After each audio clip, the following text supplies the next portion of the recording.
guys!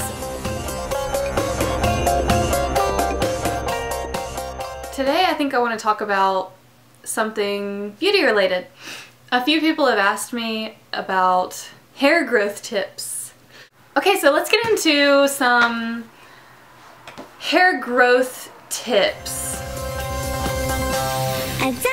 You shouldn't wrap your hair in ponytails that are super tight. Like, don't wrap it around so much that it's like squeezing or that it's like pulling your face back. That's too tight and that's probably breaking your hair. After a shower, also don't like wring it super tight, you know. When you have tangles in your hair, do not rip them out. Work at it really slowly, like kind of just go, like kind of tackle the outer layer of the tangle and then just do a little section by section of the tangle and eventually you'll get it, but don't try to just rip it out. And when you're brushing your hair, you should always start from the bottom. You shouldn't just start up here and start brushing. You should take it at the bottom, brush this section a little bit higher, brush it in with the other one, and then a little bit higher, brush it in with the other one. It's best not to sleep with anything in your hair.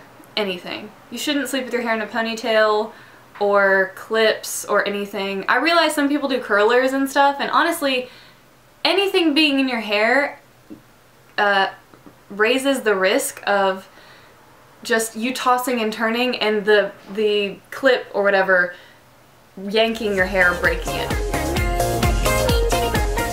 Condition, condition, condition as much as possible. When you're in the shower, use enough conditioner to really coat your hair. And I like to put all of my hair to one side like this and put the conditioner in it and then just like do that all the way to the bottom, focusing on the ends. You should condition your hair, like put the conditioner in your hair when your shower is like at its hottest. Like when it's really hot and there's a lot of heat, because that opens up your hair follicle. So when it's open, you should put the conditioner in it. And then I would recommend rinsing it out when it's cold, like turning on the cold water to rinse it out, because that will close it as it touches your hair, so it's sealing in the conditioner. Let the conditioner sit in your hair for as long as you can in the shower. The longer the better. When you rinse the conditioner out of your hair in the shower, make sure that you can feel a little bit of conditioner still in your ends. Not enough to make it look greasy, but just enough to feel some silkiness. Deep conditioning is really important. There are tons of products you can get. I personally prefer to just use extra virgin olive oil. Honestly, that's given me the best results. My hair honestly feels like virgin hair after I use it. It's amazing. What I do is I heat it up. You can put it in a little cup and just heat it up in the microwave just for it to get warm.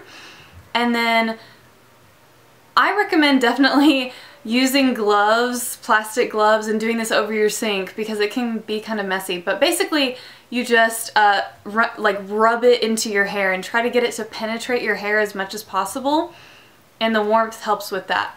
So get it all in your hair and then kind of like twist it up and put a shower cap over your head, and I also put a towel over my head and I put a towel over my pillow so that it just doesn't get on anything, and then I sleep with it in overnight. Definitely keep heat to a minimum. In my opinion, it's better to wash your hair at night so that you don't have to blow dry it. And also you can do a bunch of overnight styling things to your hair. So I shower at night and then I let it dry a little bit, but then I take it and I just twist it up and just lie down on the pillow with my hair twisted up and try to maintain the little bun. And it has like little waves in the morning so that you don't have to curl as much. When you do use heat on your hair, so when you blow dry or iron it, definitely use a heat protectant spray. It's really, really important that you kind of give your hair a little layer of protection before it gets in contact with that heat. When you do blow dry your hair, try not to blow dry it fully, like completely every inch of your hair is dry. It's best to just like dry your roots, and then if your ends are just a little bit damp, no one's really gonna notice, and then they'll dry throughout the day. It's best to just let your hair absorb the moisture. As much as possible, you should put your hair up, like put it in updos, so that you don't have to use as much heat to style it. When you use a curling iron or a straightening iron, try to use it on the least heat possible if yours has a heat adjustment setting. Just try a few, honestly try like a low heat, and if it doesn't have an effect, move it up little by little until you can get to the lowest one that works for you. advice is definitely not to wash your hair every day. It may make your roots look better, but it really unnecessarily dries out your ends, especially if you have long hair. If you have second day hair, you haven't washed your hair, my biggest tip is to use a dry shampoo, but honestly, I've never used a dry shampoo. I use baby powder. Don't cut your hair too often. I very rarely cut my hair, which is why it's so long. Of course you do need to cut it sometimes, but I would say only if your ends or any part of your hair is really frizzy, tangled, or just really dull looking.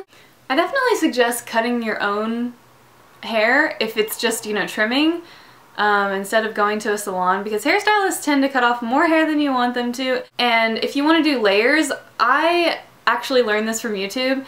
If you like to have kind of long tapered layers all throughout your hair, a really easy way to do that is to just put your hair all in a ponytail right here on top of your forehead, right? Make sure it's in the center and make sure all of the hair is laying flat going into the ponytail. And just pull it down kind of over your face and then cut the ends in a perfectly straight line. And then you can do some texturizing things if you want. But then basically when you take your hair out of the ponytail, you'll have layers everywhere and your ends will be cut off. I recommend cutting your hair when it's dry, not wet, because that way you know how much you're cutting off. If you cut your hair when it's wet, it could dry and be a lot shorter than you thought. Only bleach as a last resort. Just try not to bleach your hair. If you do, try to use the lowest volume of developer possible.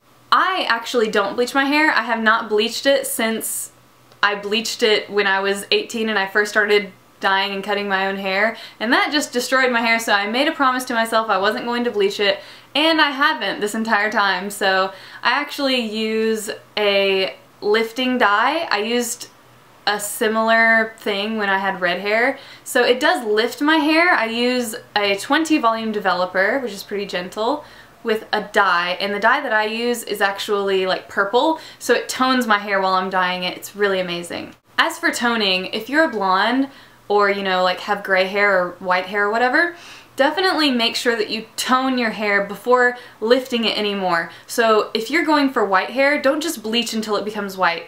That's what I did, and it was one of the biggest mistakes I could have made. Definitely bleach it once, tone it, as in get a toning product from the beauty supply store. It's going to be purple, and then see what color it is, and then see if you want to lift it more. If you actually dye your hair and you darken it, so if you dye your hair black or something and your natural hair color is brown, then I would definitely say you should use a high quality dye. Don't just use a drugstore dye. I'm sure it will get the job done and look good, but it's going to be a lot harder to get out if you ever plan to do that in the future. But the best option would probably be to use just a temporary dye like Manic Panic or something, and that is actually going to be healthy for your hair. If you are wanting to get dye out of your hair to try a new color, don't just bleach it. That's so bad. Use clarifying shampoos. You can actually use a lot of household products to, wash the dye out of your hair, even permanent dyes. I think you can even use apple cider vinegar, but definitely try a clarifying shampoo before you try to put another color on it or lift it. Go to your beauty supply store, Sally's Beauty Supply. That's where I get my hair dye, and I have this huge bottle of developer that I want to say, it was under honestly I want to say it was under $5, and then I get a little bottle of hair dye, my hair dye that I mix with it, and out of that bottle I do my roots twice, and that bottle costs $8, I think. So I think that's about all I have for you guys. I really hope that this video was helpful to some of you out there. I know it's a big struggle trying to grow out your hair, but just be patient and try these tips, and in general just be really gentle with your hair. Yeah, thank you so much for watching. See you guys next time. Bye!